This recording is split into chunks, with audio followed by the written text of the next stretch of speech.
shell mounds have been obliterated by this culture.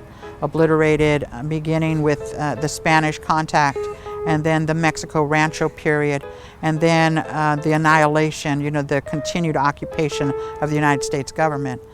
And it's just another way of wiping us out.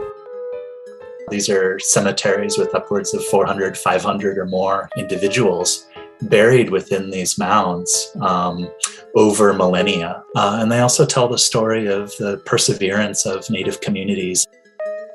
It can serve as an educational opportunity to teach people about what happened in the deep past, and then the brilliance of the Ohlone people.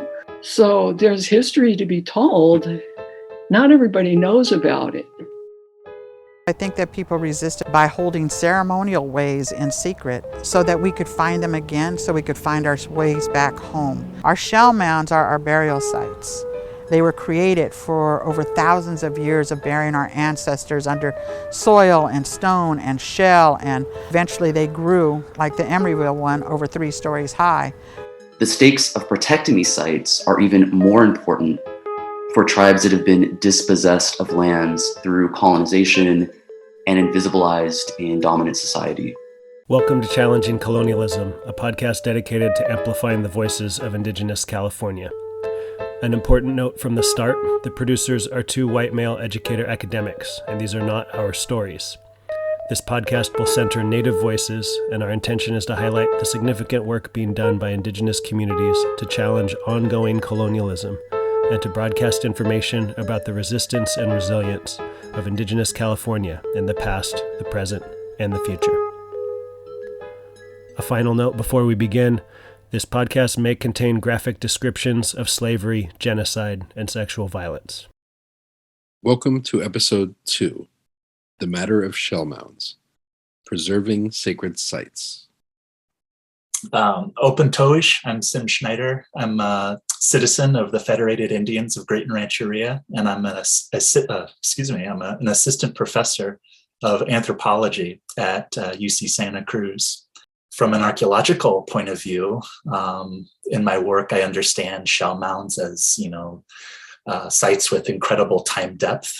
These are sites that have, upwards of 5,000, 6,000 years of history layered within them. And these layers, these sediments, include oftentimes faunal remains, so animal bone, shell, so hence the name shell mound. There's a lot of shell in there. Plant remains, so charred material, so charcoal, burned seeds, all of the materials, the byproducts from past meals. There's also a lot of technology, buried tools, projectile points and ground stone tools, mortars and pestles, things like that, beads, everything from the daily life of past Native communities is represented in these shell mound sites. As that material is piled up over tens, hundreds, thousands of years, they form large mounds. Some of them reached 40, 50 feet in height. Some of the larger ones, like the Emeryville shell mound, stretched over an area the size of a modern day football field. Good day, my name's Karina Gould. I am the spokesperson and tribal chair for the Confederated Villages of Lishan. I am right here from the East Bay. My ancestors have been here since the beginning of time. So we started doing this campaign because no one knows about shell mounds in the Bay Area. Ohlone people are taught about in 4th grade. Most California Indian people are taught about in 4th grade. And then you're not talked about anymore. You're erased from history. You're taught about like you're in the past. And then what I call a white paper genocide, you're not talking about ever again. And so it allows America to have this amnesia that you are not there anymore. So it's okay to do whatever they want to this land. So the education of shell mounds has really grown because nobody before we started doing that work knew what shell mounds were. It had been a process of 20 years of doing that work. Our shell mounds are our burial sites.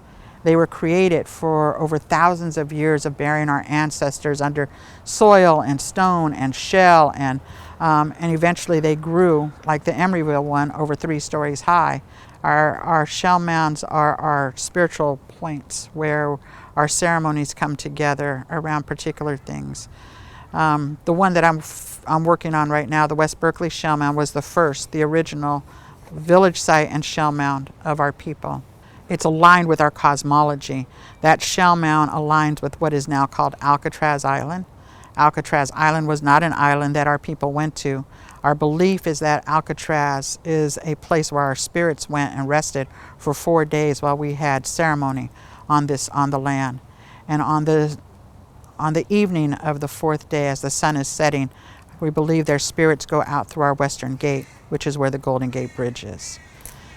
So our places have these stories there. It's part of our cosmology. And so shell mounds have been obliterated by this culture. Obliterated beginning with the Spanish contact, and then the Mexico Rancho period, and then the annihilation, the continued occupation of the United States government.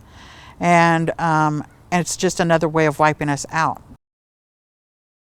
My name is Abel Gomez, and I'm currently an Andrew W. Mellon postdoctoral fellow in the Department of Native American Studies at the University of Oklahoma.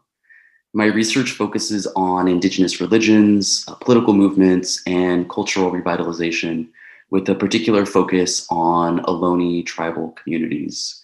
I was born and raised in the San Francisco Bay Area, but my family is originally from Nicaragua, El Salvador, and Mexico.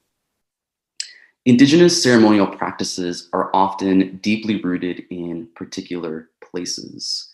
In California, and in the San Francisco Bay specifically, many of the historic places of California Indians have been destroyed through ongoing colonization. As a result, the destruction of these sites is not just cultural violence, but in a substantial way, a kind of cosmological violence against indigenous peoples, especially tribes who are already landless.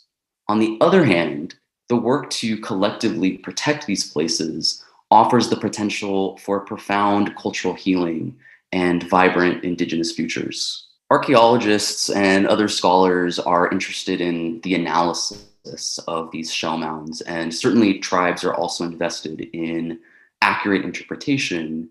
But I've noticed that tribes are much more concerned with actual relationship to these sites, accessing them, protecting them, ensuring that further or future generations have access to them. Over the last several decades, the shell mounds have also had a really important role in building community relationships across many different kinds of communities. I'm thinking here of the shell mound peace walks that were organized by Karina Gould and Janella LaRose as part of Indian People Organizing for Change. Hundreds of people took part in these walks. And these walks, on one hand, brought people together, but they also brought a visibility to these places and to California Indian people.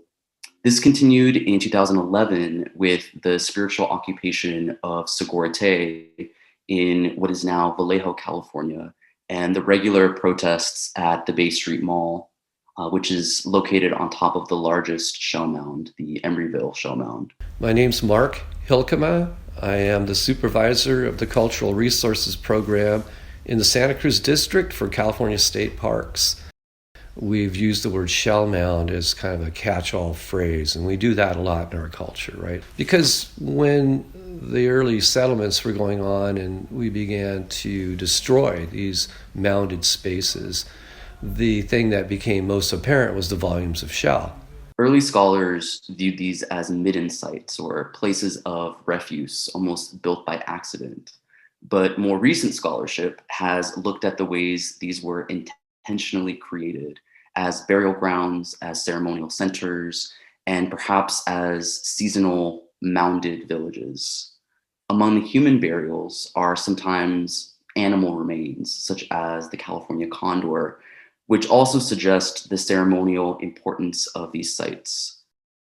Sure, daily meals might contribute to the idea that these are, middens, that they have sort of that connotation of this functional purpose, that this is where people dump their trash. But I think we also have to remember in that same sentence that we dump our trash in our kitchens too. We might deposit it in a different place. People are building their lives and communities at these places. They're constructing homes. They're burying their loved ones. As I mentioned, there are individuals buried in these sites. There's oftentimes larger cemeteries. These are cemeteries with upwards of 400, 500 or more individuals buried within these mounds over millennia. My name's Perry Matlock. I consider myself just a volunteer, not a representative nor a spokesperson.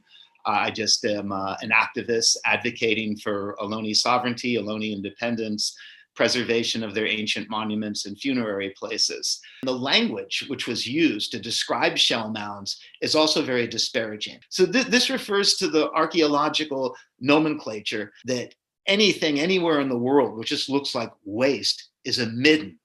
And we don't like to use that word midden. So if you look in a good dictionary, what is a midden? It'll tell you what it is. It's a dunghill. It's a pile of poop.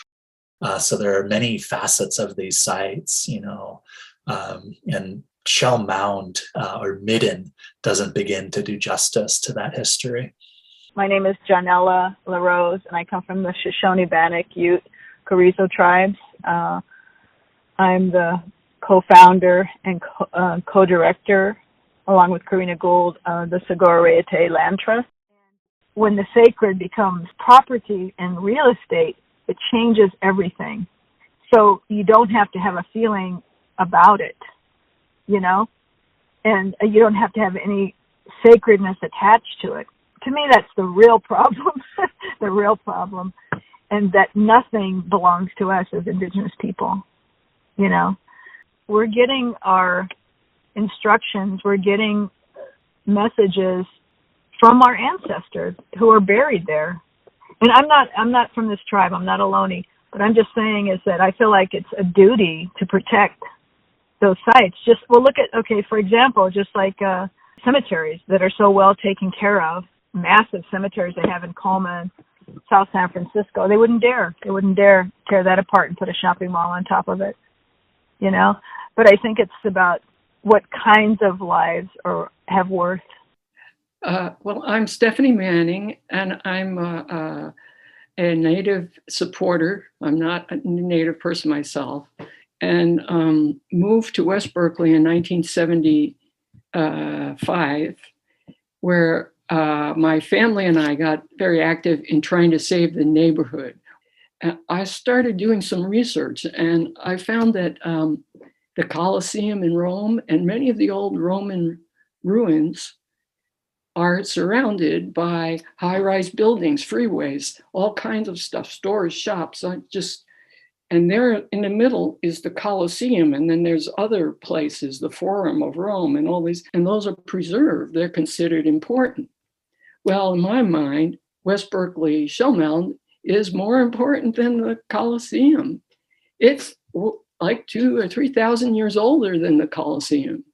3,000 years older, because the Roman Empire didn't come in until 700 BC. The battlefield at Gettysburg in Pennsylvania, they decided to honor these guys. They would make a national cemetery, and they moved all the burials out and put them in the national cemetery. And guess what? The battlefield remained a sacred site. They didn't put shopping malls, boulevards, housing of apartment complexes, stores, nothing. You've heard from Karina Gould, Sim Schneider, Abel Gomez, Mark Hilkema, Perry Matlock, Stephanie Manning, and Janella LaRose. Up next, Dr. Sim Schneider and Mark Hilkema explain in detail how much we have to learn from these shell mounds. As an archaeologist, and even as a member of a Native community in California, we owe quite a bit to Nils Nelson. In 1907, he designed a project that was just really fundamentally trying to understand what was here in the San Francisco Bay Area. And so in 1907, he starts a pedestrian survey, basically, and he walks much of the intertidal zone around San Francisco Bay, and he visits these sites and he records them systematically, starting in San Rafael and basically working his way clockwise around the bay. And he records upwards of 425 of these sites. From my perspective, in terms of telling the history and of my culture and community of Greater Rancheria, even in 1907, those sites had already been impacted in many different ways. A lot of them had been, as I mentioned, impacted by natural damage.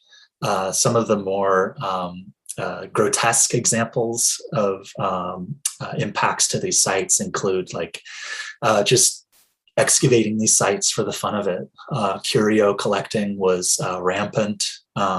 People were digging these sites to collect artifacts for their own curio cabinets. People were excavating these sites to collect Native American bones. And that has an impact in terms of the 21st century when we're trying to make sense of these sites chronologically. So it's difficult when you have pages of the history book ripped away from it. And what I found in a lot of my work too is that a lot of the sites in Marin County had been repurposed. So Shellmounds being excavated for road base. So Sir Francis Drake Boulevard in Marin County, which basically bisects the peninsula. A lot of the sections of that road probably have shell mound at its base. And the construction crews would probably consist of inmates from San Quentin prison that were tasked with excavating local shell mounds and bringing and carting that shell over to the route of the Sir Francis Drake Boulevard and other roads in Marin County. And another popular thing throughout the San Francisco Bay is a lot of these sites were just leveled and repurposed as fertilizer, for orchards. Many of these shell mounds are still there. The footprints of them, are still, there on the landscape. They might not be visible in the sense that they're built over or buried over. Any of the archaeological work that's done in the San Francisco Bay Area, particularly along the shoreline, whether it's a highway or construction for a new housing development or what have you, it's probably going to cut into an archaeological site and probably a shell mound. I think it's important to keep in mind that if you have a site and the top of that site is missing, you're missing part of the history of that place. So if you have, say, a site that was excavated in Santa Clara, and that was used as California guano, as it was called, fertilizer for farms in the area. If you have a site that was excavated intensively, there might be pieces of the history that are gone. So consequently, the pattern is that we just don't view shell mounds as places of historical significance for Indigenous peoples in California. People were creative in the ways that they navigated missions. And sure, they might have gone to a mission, but many of my ancestors and others in California, have ancestors that fled missions and returned to shell mounds and other sites that were still relevant and had value to those communities that were being uprooted by colonialism. And they also tell the story of the perseverance of Native communities into the 19th and 20th century and into the present day.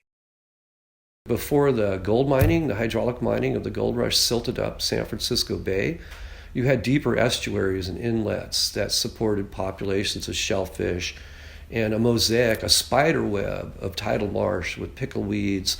That at the edge where it meets the higher ground, you had dense willow thickets too. So it's a very walled in kind of circle around the bay. But they become great nesting grounds for immense flocks of migratory birds, ducks and geese and such, and seabirds. When we read historic accounts about that, it's just hard to believe, the density of the animal base here in the bay, or was.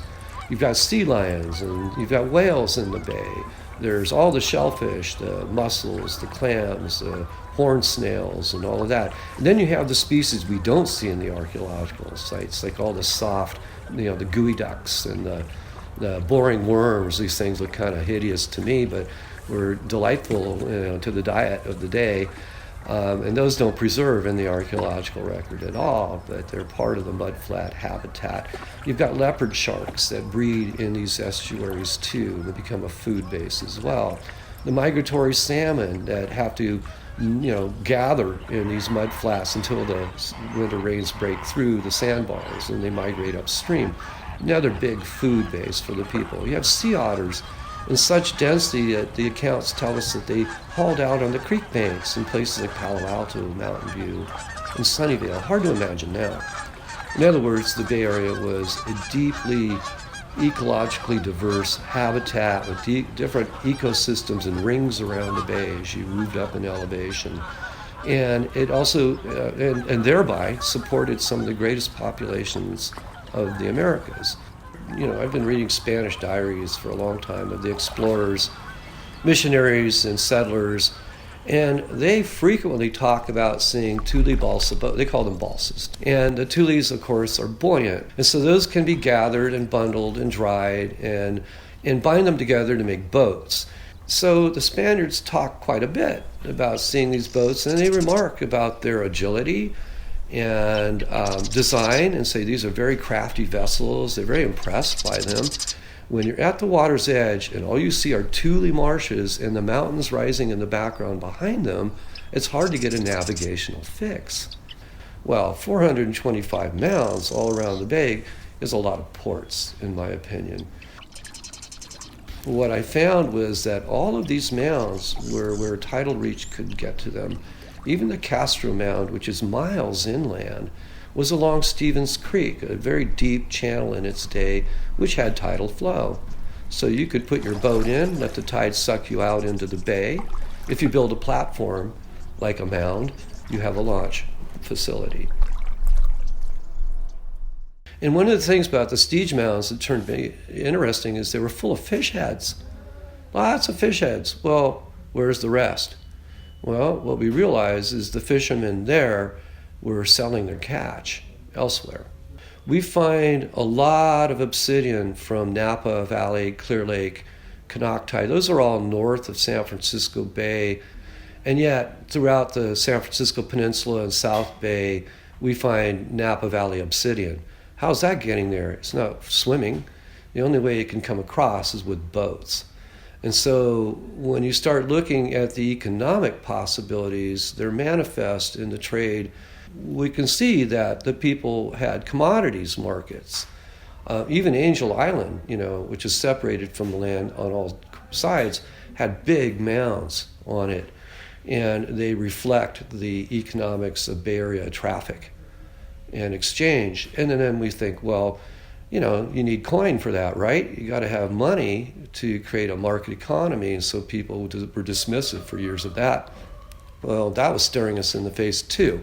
The Olivella shell bead market goes back 9,000 years. Some of the oldest dates we have on shell beads are on Olivella beads. The olive snail has no dietary value at all. Its one function is a symbol of wealth. And we found, and I worked on a project where we found Olivella shell in a hearth along with rabbit bones 5 meters below the surface in South San Jose. That's almost 20 feet below the surface. That's deep. And we dated that, and they came out 9,200 years old. That's the end of the Ice Age. And so you think about shells as coin, and you find them from 9,200 years ago right into the missions of the 1840s. That's the oldest coinage on the planet that I can think of.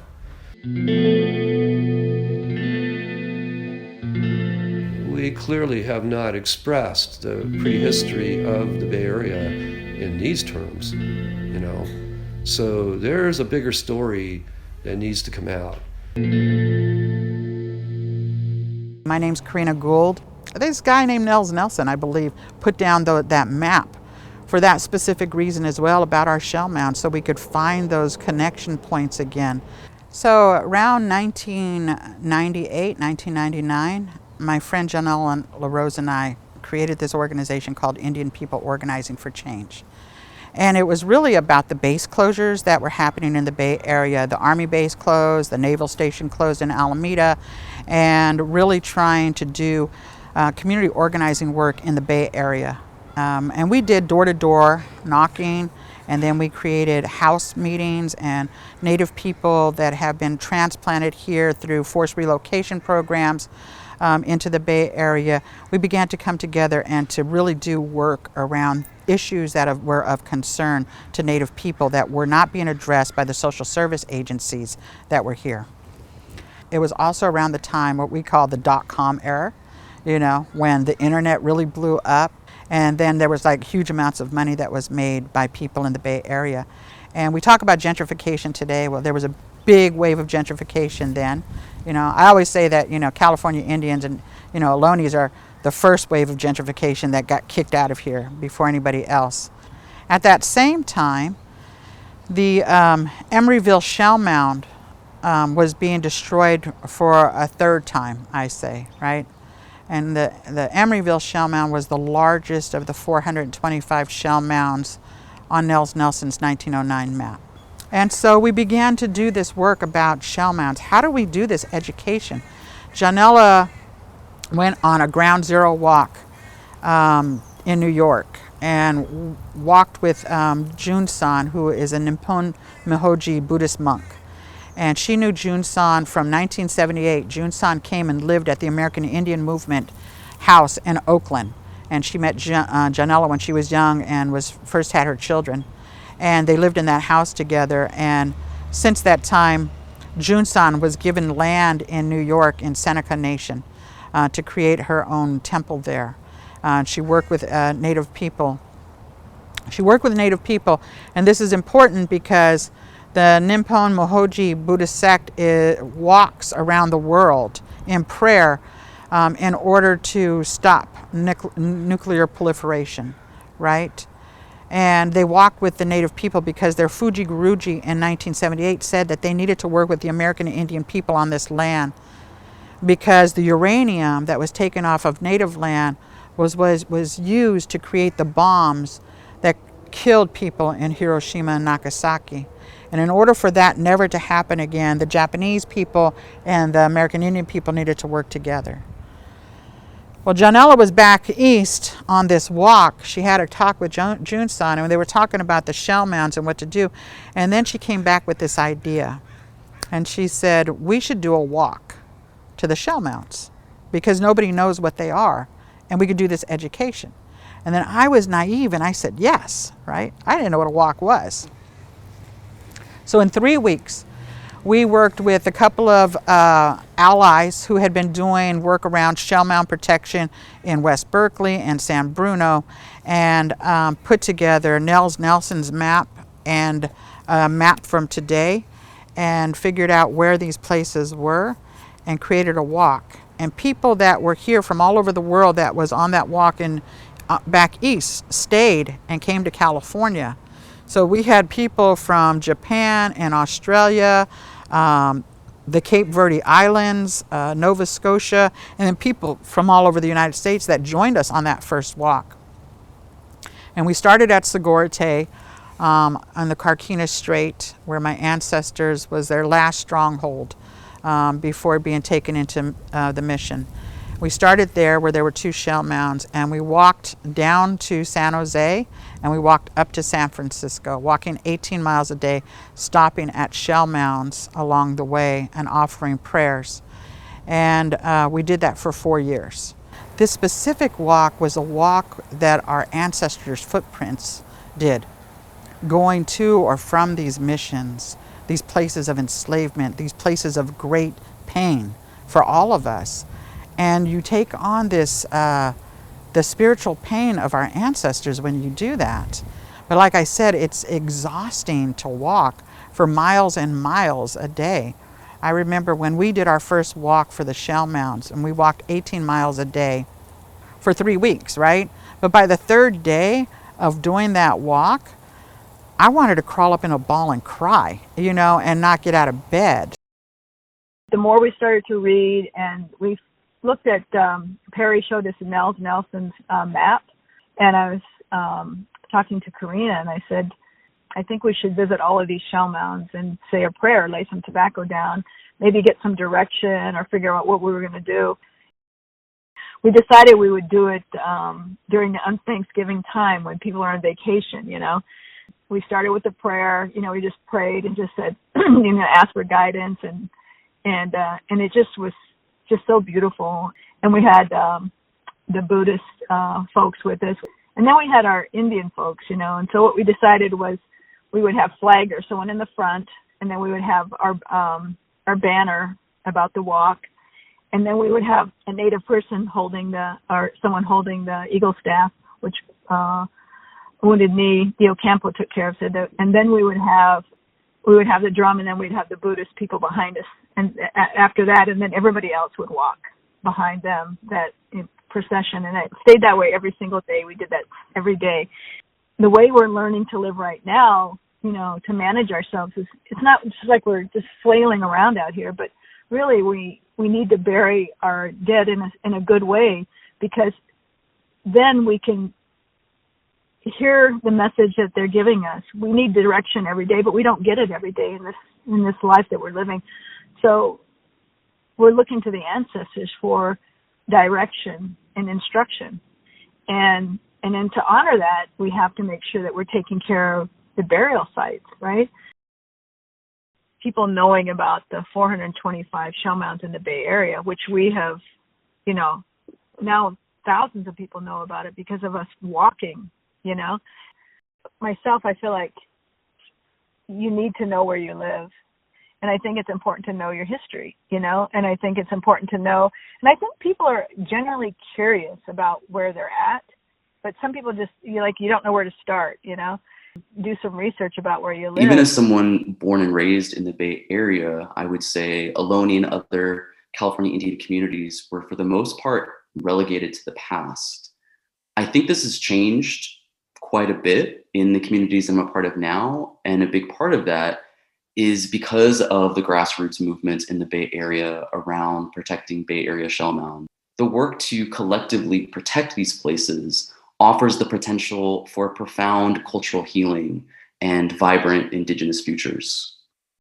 The Emeryville Shellmound was, as I said, 60 feet high. It was bulldozed. We actually have pictures of steam shovels digging it away with people standing around watching it. So it was taken out and written off as destroyed and gone forever. And then a paint factory was built over it. And a paint factory, you can imagine factories of the day, large corrugated metal and brick buildings and steam pipes going up.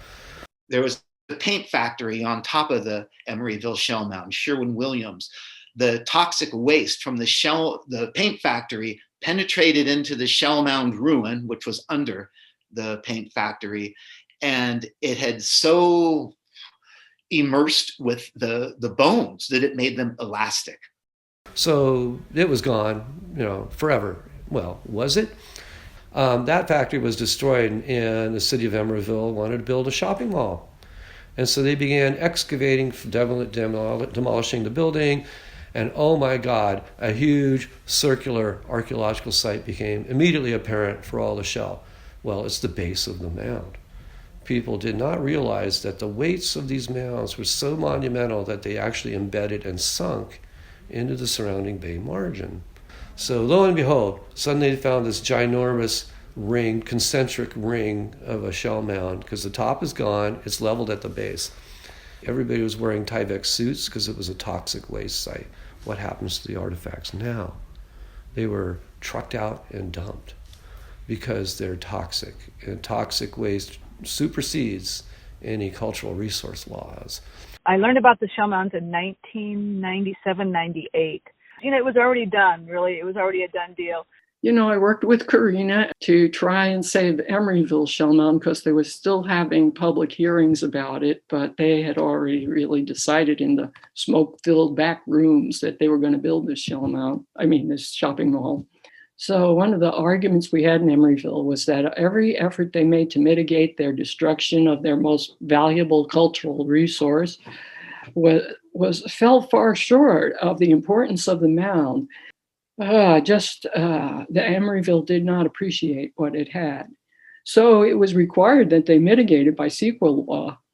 And their mitigation is this little mound they have in front of the shopping mall, which we climb all over on Black Friday every year and do our demonstration. They had to drive piles into that alluvial fill to hold up the foundation of the shopping mall. And in the pilings were hundreds of burials still there. We still have a lot of anger about that dead mall. We call it the dead mall. I went to a public hearing and just addressed the city council and said, oh, you really should save the shell mound. And when I sat down, the city attorney said to me on the microphone, Ms. Manning, we never intended to save the shell mound.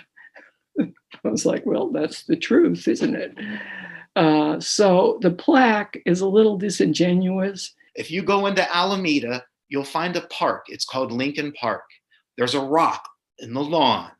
On that rock is a little flat piece of metal, a plaque. It mentions there was a shell mound, and it was a huge shell mound. It's described as the Sather Mound. It tells you so many hundreds of bodies were removed.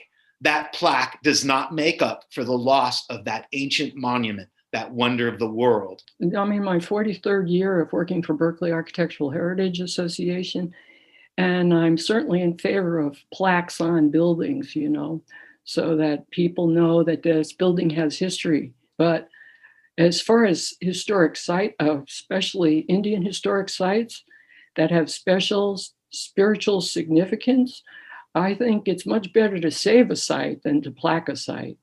We had Ohlone people, not just Lishan people, but Ohlone people from Mutsun and from other territories that came to speak out against this being built there.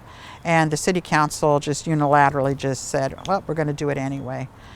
And so we showed up there during the biggest shopping day of the year. For 20 years now, the day after Thanksgiving, on the corner of Shellmound Street and Ohlone Way, we show up at this little model mound that's supposed to represent thousands of years of my ancestors being there, and we protest with hundreds of people of all walks of life, holding up signs, giving out information, telling people where they're shopping is a burial site.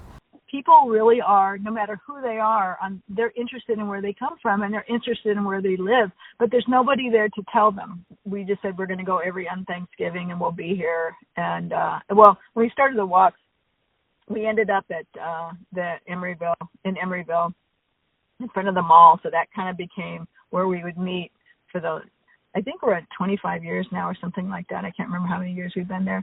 Everybody just kept coming, and it just got bigger and bigger and bigger. At one point, we would leaflet everything, leaflet the cars at the IKEA, leaflet, and they would, security would chase us out of the mall and all of that kind of stuff. And then they would say, we want you to go back, or we want you to take all the flyers off the cars. And we're like, oh, okay, sure. Okay, yeah, we'll do it. Of course, we didn't do it. and we had a lot of times when the cops would come, and they actually one year, maybe a couple of years in a row, they were very, very aggressive with the policemen on the horses and everything. We've taken over the street, taken over the intersection, and we just leaflet and just tell folks at the mall, this is a burial site, and people are very, they're like shocked. They're like, what are you talking about? People can't come in and thought of the greatest strategies. We had one time people did chalk outlines of the bodies in the mall, which was really, really sharp. And then we would close down that whole intersection right in front of the Marriott. I think it's the Marriott. It's a different hotel now. We know for a fact that they did take the ancestors and put them in garbage bags at Emeryville and take them to the dump. We know that. Union workers told us that. To demonstrate the ugliness of this, I want to read something from the Mill Valley, The Early Years by Banny Spitz, 1997. Tommy Bickerstaff, who moved to Mill Valley as a youth in 1906, recalls in his oral history, "We used to go down and dig up the skeletons down at Solomon's Shellmound towards La Goma and Lock Lane. We used to dig around. We'd find a leg bone and then a head. We knew it was Indians, but that didn't mean anything to a kid. We'd put these skulls up on a post and shoot them with a .22. We used to find arrowheads too." We're pausing here to emphasize this point. At Emeryville, white Californians leveled perhaps the largest known shell mound and put a dance hall in a saloon with a racetrack and a shooting range on it. The historical record shows that elsewhere, people dug up graves and shot the skulls for target practice, for amusement. This is recent California history. I say recent because Shellmound Park operated in Emeryville for maybe 50 years, from the 1870s well into the 20th century, when Nels Nelson was urging the preservation of the mounds as early as 1905. This is recent history compared to the thousands of years of history contained in these sites. And it is relevant history, as Karina Gould says, that describes this landscape within the context of systemic racism. In the interest of providing a timestamp for that context, this episode is being recorded in October of 2021, shortly after a California Supreme Court decision sustaining a lower court ruling in favor of a landowner who has been trying to build on the West Berkeley shell mound. More about that now with Stephanie Manning, Perry Matlock, Janella LaRose, Karina Gould, and Toby McLeod. A group came to my attention, and I was told by a lady from Berkeley Architectural Heritage Association that my duty was to do research, historic research on the houses in order to produce landmark applications and save them that way. But I had a neighbor who was a archaeology student, and he said, "You know, Spenger's parking lot, in that area there used to be a shell mound called West Berkeley Shell Mound."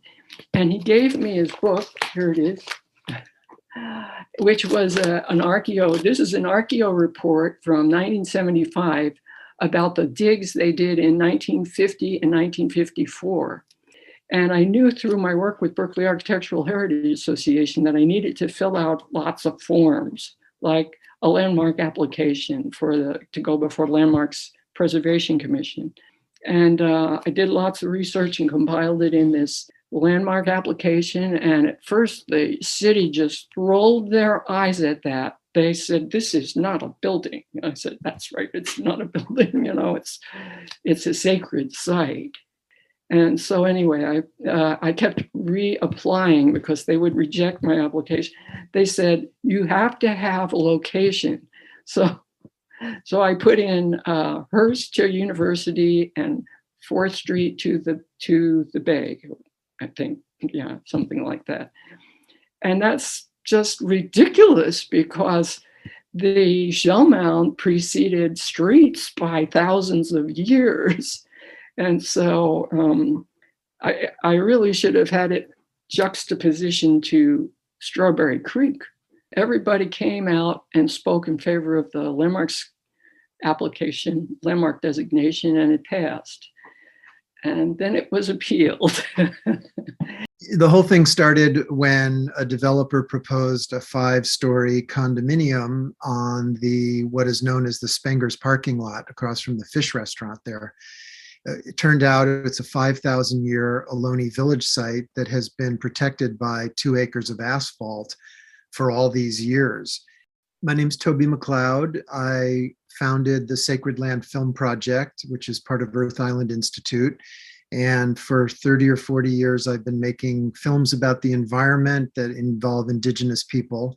I found myself out there showing films and encouraging people to work with local communities to protect sacred places under the leadership of Indigenous people. And when I came home to Berkeley, after finishing all those films, I found that the West Berkeley Shell Mound was a sacred site in my hometown, threatened by a condominium proposal. And so that began my work with Karina Gould and the Confederated Villages of Lisjan. First we had to churn out letters about the environmental impact report. We got 1,800 letters against the project. There were 5 letters in favor. We forced the developers to go into consultation with Karina and other Ohlone leaders. And at the end, they basically dropped the project and backed out. And then the new affordable housing law, known as SB 35, came into effect, which basically says that if you propose a development that is more than 50% affordable housing, you can get a immediate building permit from a city. So the developers, the owners of the land, changed course. They sent to Berkeley a proposal for a new project that was still going to dig down 10 feet into the ground and disrupt every cultural artifact and burial that might be there. And they demanded a permit from Berkeley within 90 days. Berkeley denied the permit based on the fact that there is a historic structure there. There's a value, cultural value in that site. And so the owners sued Berkeley and challenged this denial of their SB 35 permit application. So the tribe is involved in the West Berkeley Shellmound for 5 years now. The first year we were able to win the battle by public pressure. The developer was forced to meet with our tribe. Our tribe declined anything that they offered us because whatever they offered us was going to destroy the site. They offered us, we'll buy you another piece of land in exchange. And I was like, our spirituality is place-based. You can't just pick up and have your spiritual place somewhere else. It's like where we're supposed to pray is where we're supposed to pray. So that didn't work. And then they offered to give us a little section of it to create a park and stuff. And as long as we allowed them to dig into the ground for the rest of the way. And they would give us the entire title of the land in 99 years. But what good would that do if they dug out the entire sacred site? So we said no. They changed it using that new law, and that new law was flawed because it took out CEQA, which is the California Environmental Quality Act, which forces developers to consult with native tribes about. So that new law took that piece out, and so we went to Senator Wiener's office and Senator Feinstein's Skinner's office and said, look, it's flawed. We need to be able to consult. This is going to destroy the site. And basically was told that it needed to go to court before it could be changed. These are our lawmakers. Wiener acted like as if he didn't even know that Indians existed in the Bay Area. And so we made sure he knew that was different. And so the city of Berkeley and Karina's Confederated Villages of Lejeune partnered in to defend the site in a lawsuit. And that went on for several years. We won at the local level. We had a really good decision from a judge at the Superior Court level here in Alameda County. He ruled that there is a historic structure there underground, even if it has been damaged above ground.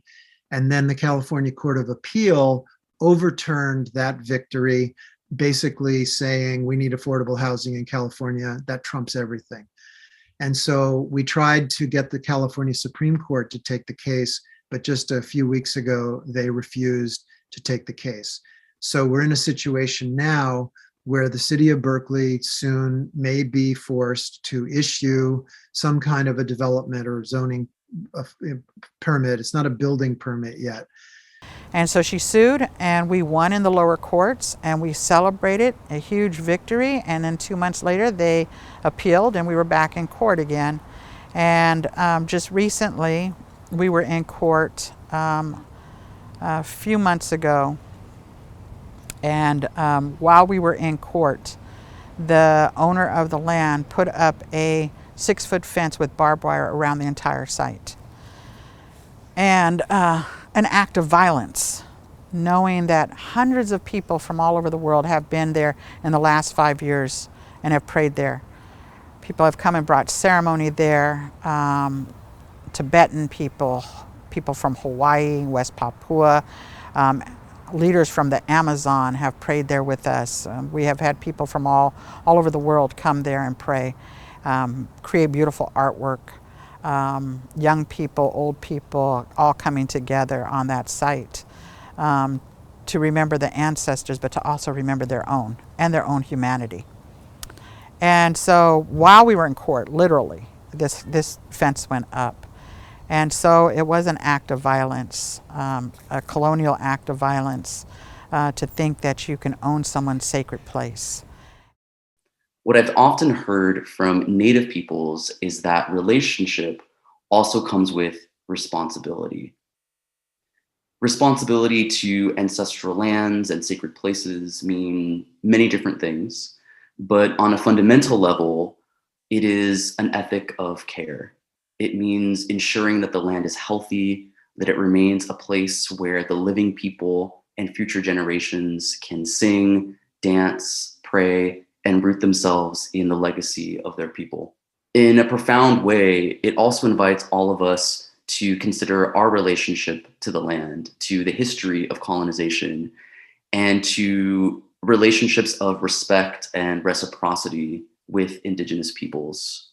It offers a model for what we might create together to create a world beyond empire. You're listening to Challenging Colonialism in California. Future episodes will explore dam removals, Indian boarding schools, the troubled history of archaeology, and more. Thanks for listening, and please share this information widely. Challenging Colonialism in California is produced by myself, Martin Rizzo-Martinez, a historian, and Daniel Stonebloom, a public school administrator, and is produced with support from the California State Parks Foundation. It is not our intention to further colonize the narrative or to misrepresent stories that are not our own. It is our intention to create an educational resource where everyone can hear the perspectives of Indigenous peoples in their own words. Please leave your feedback, suggestions, reviews, ideas for future episodes, and more at the episode page, where you can find additional information and resources to learn more and get involved.